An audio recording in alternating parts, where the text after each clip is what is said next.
Do you ever delay starting a new game because you have a preconceived notion on what it is, or how you're going to feel about it? You don't know exactly where you heard it, or why it's so ingrained, but somewhere, somehow, you heard something, and it just stayed with you, despite the lack of any real experience or knowledge. That's what happened to me with Realms of the Haunting. I picked this game up ages ago, but had been putting off starting it because I had it in my head that this was just an FPS with some slight horror elements. I swear, I even heard it called a Doom clone at one point.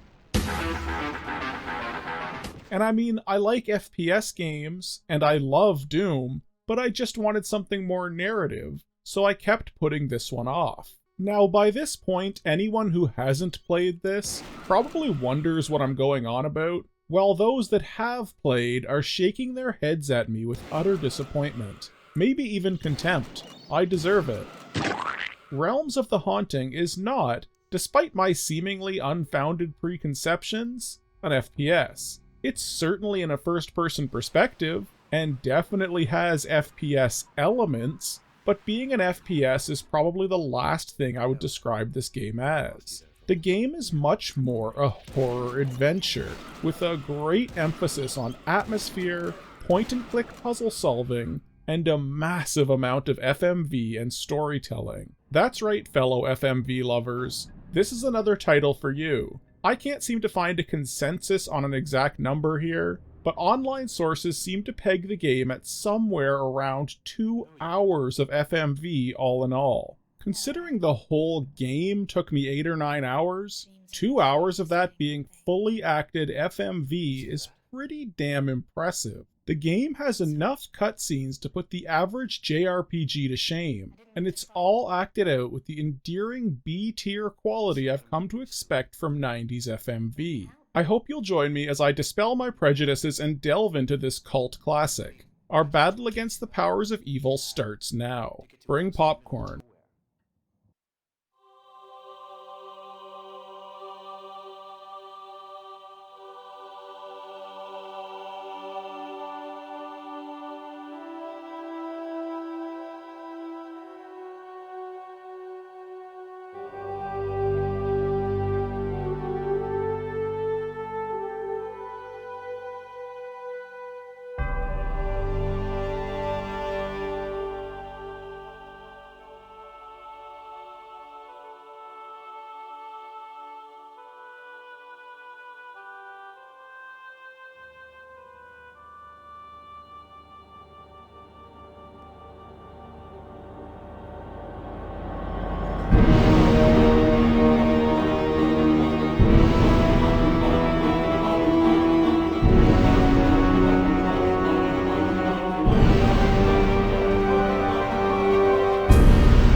Let's start this thing off with my misconceptions about the gameplay loop. Despite kicking myself for making the mistake, I don't think it's an unfair mistake to make. The game does look like an FPS at a glance. You for sure have guns, and you'll have blasted a good number of monsters by the time the credits roll. But that's not really what's going to fill the majority of your time. The real focus of this game is exploration and atmosphere, sometimes puzzle solving. There are even 2 distinct difficulty selections based around the 2 facets of the game. When you start, you'll get to choose the brilliantly named Arcade difficulty and the Adventure level. Arcade difficulty is the challenge of the actual combat. Lower levels make enemies weaker and you stronger, whereas higher difficulties make enemies tougher and you weaker. Normal stuff. The adventure level is a bit more of a personal choice, and not so much a binary easy-hard choice as the game would have you believe, as it doesn't actually affect the puzzles at all. You'll face the same ones either way. As this game employs a lot of point-and-click elements, you're going to find a good amount of your gameplay revolves around picking up items and putting them in the right spots, or combining them to progress. The hard adventure level makes this a totally manual process, wherein you need to select items manually and put them in your character's hand when you want to use them. Easy level just automatically puts them in your hand when they're needed. Combining is manual no matter what. Now, the purists out there might not like this, but I'm for sure in the camp that easy is just the better way to play. The viewers don't like when you pick sides. In the great majority of cases, you're going to know what item you need to solve a puzzle. Like, I won't say the puzzles are easy per se, but they aren't exactly hard, and the items you need for each are generally pretty nearby. Even a quick browse through your inventory will make the answer clear, or at the very least make you realize that you missed picking something up. There are a few useless red herring items kicking around here and there, but I never found many puzzles to be too confusing. Forcing the player to manually select things is just an unnecessary slowdown. Besides, even with the easy mode, the game won't auto-select on puzzles with multiple possible items. As an example, this puzzle that requires you to place colored rocks in the right spot won't automatically select the correct rocks. It will just select a rock. It's still up to the player in these cases to choose which color they need, so the actual puzzle solving is still on you. Let's loop back to combat and character control in Realms. This game employs that 90s FPS standard control, though with some tweaks that range from innovative and ahead of their time to downright questionable. You move around the game world with the arrow keys or the numpad. Strafing is possible, but it's controlled by the greater than and less than keys. Pressing the left and right arrows just turns your character. It's a bit odd, but not completely out of reach, I guess. Jump is inexplicably controlled by the A button. You don't need to jump a lot in this game, but when you do, it certainly gets awkward trying to use a button across the keyboard. I don't know why they didn't map it to space like any other game. The inventory is opened with the I key, and going through things in there is controlled with the mouse. Left and right clicks do different things, and I found I never got truly comfortable with it. Like, to swap an item around, you would need to left click it to grab it, then right click it over the item you want to swap it with. Left clicking would try to combine the items. And most weird of all, dropping an item onto itself would cause you to consume it, if it were consumable. You have two hands as well. One can hold a weapon, whereas the other can hold a quest item. You won't have to mess with that much if you're playing on easy adventure though. Despite the kind of weird controls, I actually really liked the inventory in this game. Everything you pick up could be examined more closely, and each item had its own spinning animated portrait. Even some concepts would appear as inventory items, so you could examine and discuss them with other people. A really neat addition that, while completely skippable, adds a ton to the atmosphere and the world building. Weapons could be assigned quick slots based on where you put them in your bag, but were controlled using the 1 to 6 numbers on the keyboard. Again, industry standard for keyboard-only games, but difficult to reach when using a mouse at the same time to aim and the arrow keys to move. It almost forced you to stop to switch weapons. Back on the game screen, the mouse could be used to explore the world in front of you, but not for turning as you may expect in a modern game. The cursor was very interactive if you were paying attention. The top part of the cursor controlled what a left click would do, whereas the bottom part would show what a right click would do. Hovering over an item and the right click becomes an eyeball, right click to get some lore. Top circle turns blue, there's something there, but you're too far away. A red circle when you have an enemy selected, press left click to fire your current weapon. A big help for when your hand is on the mouse and arrow keys and control is your fire button. The mouse did have its quirks though, especially in relation to looking around. Unlike a modern game where you can look all over with the mouse, here it just explores the main screen. You could unrestrain the mouse and look up and down by holding left and right click simultaneously, but it didn't snap back to center when released and tended to move super quick in relation to the base sensitivity. So you'd need to manually return your aim with the mouse, or press 9 on the numpad to auto-center after looking around. It all works fairly well together, but feels quite awkward for the first few hours. Almost like you need a third hand for the second half of your keyboard. Luckily, the combat in the game really isn't that hard, so outside occasional janky movements when looking around, the controls were more than serviceable. When the time does come for you to take up arms against the evil of the mansion, you had several different types of weapons. Starting out, you'll have mundane items, from fists to a sword, a pistol, and even a shotgun. All the staples are here. But before long, you'll start finding magical artifacts. Items that ranged from enchanted swords to magical staves, and even a blunderbuss with a limitless ammo supply. The weapon choices left the realm of industry standard pretty quickly. The big difference between the types being that your mundane weapons, such as the pistol and shotgun, were hit scanners and relied on limited ammo pickups. Magical weapons instead recharged over time. Early on, they're great for saving ammo, though you'll learn as the game goes on that they're just better than normal weapons anyway, ammo conservation disregarded. By around the mid-game, you'll have 3 or 4 of these magical weapons, and they made my ammo-requiring counterparts quite unnecessary. I could just swap the recharging weapons around, and by the time I'd emptied the last, the first would be fully charged again. The only real downside was they tended to be projectile-based rather than hit scan, but this was rarely a problem. The enemy AI in this game is really bad, even for a game from '96. Enemies, once alerted, pretty much just charge straight at you.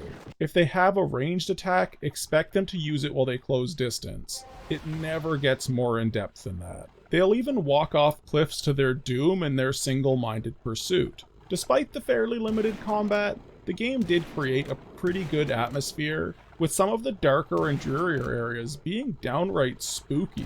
There weren't a ton of different monster designs, but those on offer were all well done and fit the theme, except maybe these weird G-Man type guys, who I assume are supposed to be cult members. They sort of felt like they didn't belong. In terms of the environment, you might be thinking this whole game is focused around a spooky gothic mansion, and while that's probably true for a good half of the game, it does take you to some unexpected locales, and has some downright beautiful environments. You'll find yourself in heaven, hell, and even under the biblical tree of life before the game comes to a close. Besides the artwork and environmental storytelling, this game lets its cinematics do some serious lifting. Like I said before, the game is probably 25% FMV cinematics. The opening intro alone, before you've even touched the controls, is 8 minutes long. This is either going to be a blessing or a curse, depending on your temperament. It's established very early on that the game loves to stop the action to throw in some dialogue. I would say at a stretch, it's unlikely you'll play for more than 30 minutes or so between FMV cutscenes. Some sections would be mere steps between interruptions. Me personally, I felt like I was playing some sort of interactive movie, like I was contributing in between, but a lot of the time I was just along for the ride. And it's not a bad ride. It's great for YouTube hacks like myself, as it provides perfect breaks for note-taking and reflection. But for those that just want to play, it can be a big slowdown and unwanted interruption. Perhaps worst of all, just about every cinematic is going to include hints or outright direction of where to go next. Where this game is linear in its execution, the world is one giant open map for the most part. It's very easy to have no idea where to go next if you weren't paying attention. So you could skip the cutscenes, but it would make the rest of the game frustrating and tedious. The good news is Realms seems self-aware enough about this dialogue-heavy approach to add in interactivity to the cutscenes. Often you'll have a choice on how to react to what's happening around you, choosing what to do or say in a specific scenario. It felt weirdly like reading a choose-your-own-adventure book, and it could be surprising where certain choices would lead. Another way the game likes to tell story is through journal entries. In essence, I like this. I'm a certified super nerd, and I love reading pages upon pages of lore in my video games, but this one in particular exposed a weakness I didn't even know I had. Cursive writing. Most of the journals in this game are written in cursive, and I know what you're thinking. I'm old enough to be of the generation that learned cursive in school. Hell, it was the main way I wrote for a good chunk of my life. But I haven't really kept up with it the last decade or so, and I was surprised how much difficulty I had with it. I consider myself a pretty literate dude, but taking 20 minutes to decipher 5 or 6 pages of cursive made me feel less than great. Maybe I need to take up calligraphy. The game starts with our hero, Adam, dressed in a radical 90s punk trench coat type thing, monologuing over his experiences the last few weeks. Our father, a priest, has passed away. Since he's a priest and our actual father, does that make him a double daddy? Gross, you aren't allowed to say the word daddy. Since the death, we've been having dreams, both of torture and evil in hellish landscapes, and less frequently, of a beautiful angel. We reminisce about someone who had come to see us after our father's death, another priest named Elias. He gives us a parcel that is apparently from our father, containing strange fragments of several carved objects, and tells us of some house our father discovered on the outskirts of the remote village he lived in. We further discover, after he leaves, that Elias doesn't exist, or that at least that isn't his name and he isn't a priest. With the dreams getting more intense, showing torture and the burning alive of our father in some twisted hellscape, we gather our wits and head to the house mentioned by Elias. Entering the lobby, we can inspect everything. Most notably, there are pictures of Elias everywhere, looking anything but priestly. He is definitely not what he seems, and this place immediately confirms it. There are also portraits here where our hero Adam will comment, "Those eyes, they almost look real." Those eyes almost look real. Yeah, no shit, they're moving. What an astute observation. Moving into the mansion proper, we come across some spooky happenings, though nothing concrete or really even paranormal. When we enter the second floor study, that changes. Our father's ghost appears before us, begging for our help. He speaks cryptically, but says his soul is trapped here by the darkness of this place. He shows us a green stone around his neck, and says this is his jailer. He tells us to find Alf, a knight. He can explain more. He's then pulled away by some sort of demonic host, begging for mercy. Tragic. We can grab a sword here, and then move into a mausoleum hidden behind the bookshelf. Before long, the first enemies start showing up. Demon-type things that attack in melee, and eventually strange steam centurion-type enemies. Neither prove much of a threat. Some nimble footwork will keep you alive. Fun fact for the steam golems, they can't be hurt by the sword, but your fists will work. I can't imagine punching metal feels great, but I won't argue with the results. Moving deeper, we come to a room that's producing the steam golems unendingly. Finding 4 hidden switches stops their production for good, and we can use a teleporter to move deeper into the crypt still. Before long, we come across an extremely evil-looking chair, and Adam, having the self-preservation instincts of a lemming, decides to sit in it and put his hands on the skull armrests. We're rewarded for this stupidity with 2 giant brands on each of our hands. We also get a glimpse of 2 men, one looking mostly bored, and the other looking clearly evil. No one with a hat like that is a good person. Moving deeper still, we find a very important artifact called the Shrive. It's a symbol of some sort, and a disembodied voice says we need it to fulfill the prophecy and restore balance. We also get the staff here at the same time, the game's first magical weapon. Very useful for saving your ammo. Moving on, we come across the man calling himself Elias, who says we need to give him the Shrive. Adam's response to this is easily my favorite line of dialogue in the entire game.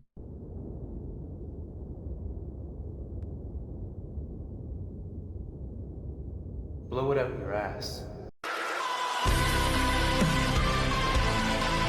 What an absolute Chad. We have to fight some skeletons for being so glib, but it's worth it. We finally find the spirit of Elf at the lowest reaches of the mausoleum. He speaks cryptically, but says 2 in the mansion will stand against us, and that we alone can stop the darkness. He says another is coming to assist us, though he won't say who. We will need them in the coming hours. The last tip he gives us is that we need to find several of his items. We'll need to find the tower and hold aloft the sword of the dragon. Alright then. The room then floods with skeletons as we make our escape from the mausoleum. Back in the study, we find a woman waiting there for us. Her name is Rebecca, and she states she's a psychic, and that she wants to help us. From this point forward, she joins our party and will contribute to our many observations about the world. She doesn't contribute to combat or anything. She'll be your companion for the rest of the quest. This game is now confirmed to be a blobber. We're controlling a 2-man party in a first-person view. That counts to me.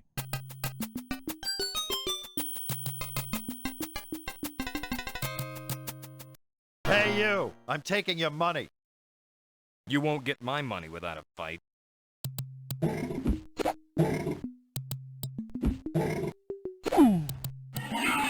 Worth noting, there are letters all over the desk from someone whose first initial is R to someone named Claude Florentine. This will matter later. Doing some more exploring of the now slightly more open mansion, we get a vision of the sinister Hat Man sealing the front doors using playing cards, and find more pictures of Elias around the place, in different eras. He may be older than he seems.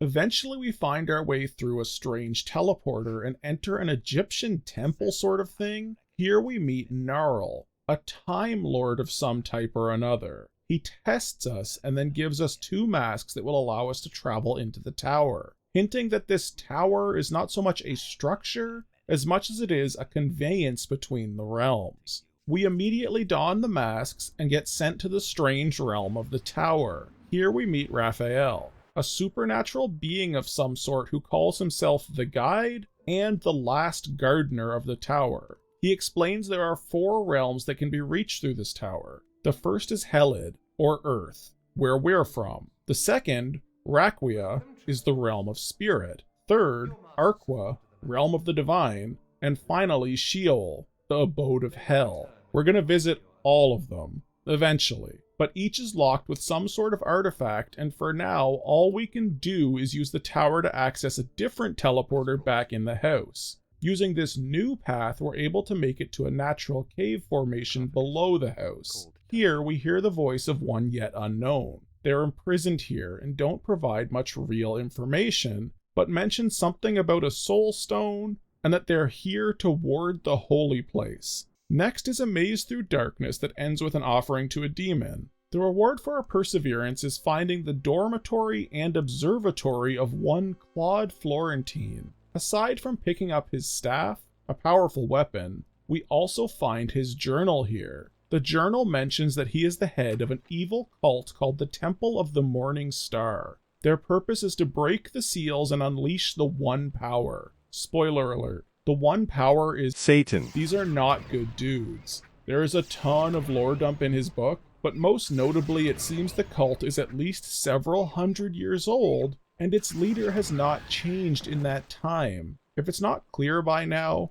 Florentine is Elias. He's some sort of quasi-immortal sorcerer that's been seeking to free evil for centuries, and he may be closer than ever. Is it really surprising with that mustache? He also mentions an ally named Belial. Though the nature of Belial is not mentioned here explicitly, he's clearly not really human either, as he's been around as long, or longer, than Florentine. We make our way back to the study, and then under it through a secret passage. Here there's an impressive, but very easy to solve clock puzzle, followed by one of my favorite areas of the game. At least from a design perspective, it seems there is somehow a bridge over bottomless clouds under the house. I have no idea how that's possible, but the design is just that perfect blend between 2D and 3D that feels surreal and otherworldly. That unintentional design forced by software limitations that scratches my brain just right. I love it. In the final chamber of this place, we once again speak to the imprisoned voice from the earlier caverns. He says we must find the Key of Tears to release him. It's located in the realm of spirit, Aqua. Before leaving, we grab Alf's dagger from a side closet. A powerful weapon to be sure, but concerningly, Alf appears and warns us that Florentine's past lieutenant is near. It seems they had a falling out, but that lieutenant is still dangerous and still our enemy as well. Alf won't name him, but it's pretty clear he's referring to Belial. Back in the main room, he makes his first appearance. He wants the shrive and menacingly puts on some creepy gloves. He's also an undoubtedly handsome man. It would be a real shame if someone melted him like a candle.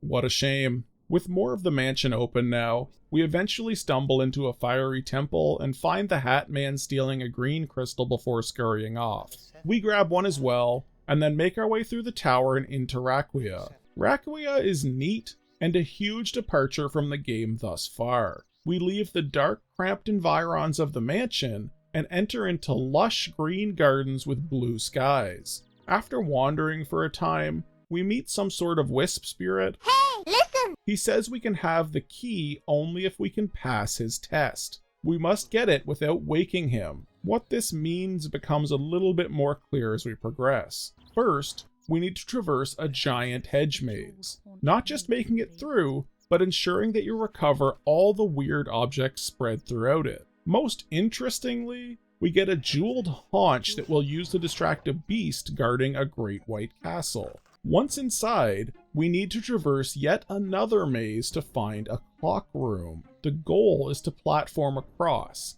hitting switches and making jumps until we get to the far end. Touching the ground will make noise and wake the wisp, so you need to be careful. Next, there's a huge circular room, each chamber requiring a puzzle to be solved to progress. Failure to solve them will also alert the wisp. Finally, at the end of it all, we get a spirit ring and the Key of Tears. Next up is unashamed backtracking to the start of the level. No shortcuts, just a lot of running and many enemies spawned in. Back in the temple under the study, we use the key and free Hawk from his prison. He explains a lot about the lore of the game. I'm not going to go into all of it because the conversation is probably longer than this entire video will be. Some key points he clarifies is that Belial is indeed a demon, specifically the biblical demon of lies and a lord of hell. He's here to assist in the resurrection of Satan. Florentine is also working towards this goal, but they have found themselves enemies for some reason. The only real reason that I can decipher is that each wants to be Satan's favorite. They don't want to share. I guess Satan also doesn't allow for double daddying. The resurrection of Satan must be done through a host. That's who the Hat Man is. He is the destined host for Satan's power. His name is Gaul. Both Gaul and Hawk are not human, but instead parts of the Soul Stone. Gaul is the manifestation of evil, whereas Hawk is the manifestation of light. Lastly, he provides context to where our quest needs to end up. We need to get the Dragon Sword, otherwise known as Eternity, combine it with the Shrive, and return it to the Soul Stone in Sheol. Only this can stop the eventual release of Satan. Before doing any of that, a new portal has opened here, and that takes us to our father's home and his church. This is a long area that ultimately culminates in finding Alf's helm. This helm is the key to Aqua, realm of the divine and resting place of eternity. One jaunt through the tower and we find ourselves there. All our items are removed. This section is smaller than the prior realm of Aqua, but still substantial enough. It revolves around a strange puzzle involving the 4 elements. There are all sorts of weird items you need to combine to solve problems, and it's not terribly obvious what you're supposed to do a lot of the time. The good news is you can't mess it up, so just randomly trying to combine items until something works will get you the solution eventually. The whole thing culminates by giving a bong filled with the 4 elements to some sort of water god. I told you this made no sense. We're rewarded for this with the sword Eternity, otherwise known as the Dragon Sword. The next part here after leaving Aqua literally made no sense to me, and I feel like it might have just been put in the game as padding. As soon as you exit the tower back to Earth, Belial is there to capture you and take the sword with the Shrive. We get a cutscene of ourselves being locked up, but 2 seconds later Rebecca shows up, who inexplicably escaped, and frees us. Even more bizarrely, when we start heading towards Sheol, we just randomly find Eternity and the Shrive sitting unguarded in the tower. No explanation, no confrontation with Belial, really no reason for the last 30-minute section. Oh well. Into the final realm, Sheol. This one is guarded by a hooded man named Abaddon. He sends us into a weird area separated from Rebecca. This place is rife with monsters and we need to scour it for 16 brains. Finding them all summons a mini-boss and lets us leave the same way we came in. Strange. Back outside, we find the most awkward fight between Abaddon and Rebecca is going on. Abaddon removes his hood to reveal his true identity, Florentine. A bombshell is dropped here that Rebecca is Florentine's ex-student, and even worse, his ex-mistress. She claims that she has turned another leaf, that she doesn't serve him anymore. But Adam doesn't believe her and abandons her as he re-enters Sheol. Once inside, we find the real Abaddon, trapped in a light prison spouting some nonsense about how he must be replaced. He mostly just repeats a whole lot that we already know. The next hour or so of the game is focused almost entirely on solving many puzzles. None are terribly difficult, but some are definitely taxing. Shout out to this stupid Hall of Mirrors puzzle for being annoying as fuck. After we complete it all, we come to another nice looking grassy area. Here we come to the final showdown with Belial. It is a disappointingly easy fight. A few strikes from Eternity and a blast from Alf's sword and he's dead. Pretty unimpressive for a Lord of Hell. Not even a cutscene where we gloat. We're almost done now. Moving through one unnecessary but pretty area filled with enemies, we come to the climax of our game. Reaching the Soul Stone at last, all are gathered here. Hawk, Gaul, and most importantly, Florentine. Florentine seems to keep goading you into attacking him, but this is the wrong move. If you do so, he will turn and force you to destroy the final seal, releasing Satan into Gaul. The solution here is to just not fight, at which point, well, I think I'll show it. It's dramatic, but super awkwardly acted. No. I won't fight you. You will do as I command.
Perfection. After this, everyone says their goodbyes. Rebecca says she cannot leave. She has to replace Abaddon for some reason. No psychic girlfriend for us. It's a shame, but probably for the best. I don't think I could handle a woman who could read my mind. As she departs, she says she'll be in our dreams, which is equal parts sweet and horrifying. We're teleported back to the mansion proper, and the quest ends with a mad dash out of the exploding mansion. In a twist that I actually really didn't like, the game comes to a close showing Adam in an asylum. It seems he told his story and was institutionalized for it. The nurse coming to give him his pills even looks strangely like Rebecca. Was all of this just a fever dream and we were insane the whole time? I guess we'll never know.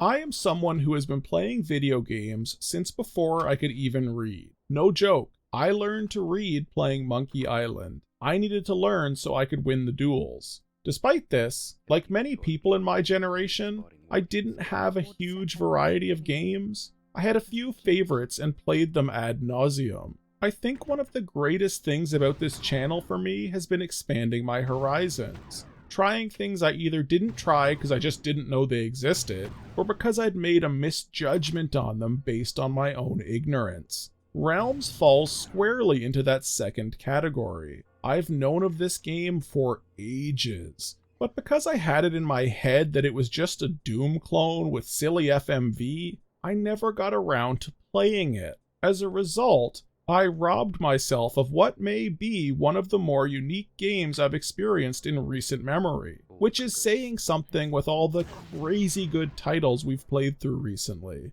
I can't think of another that uses FMV with such a heavy-handed approach, but manages to mesh it into the point that it increases the atmosphere and story, rather than just feeling cheesy or distracting. Like, the game could be cliche, but I felt all the actors played their roles amazingly well. I hope they've all had a fruitful 30 years since they did this. I had initially thought this video might be one of my more glib entries, but instead found a new horror favorite. All that rambling to say, don't be like me, give new things a try, expand your horizons, and you'll be surprised the things you find, even if those things are just really cool horror adventure games from the 90s. See you in the next video.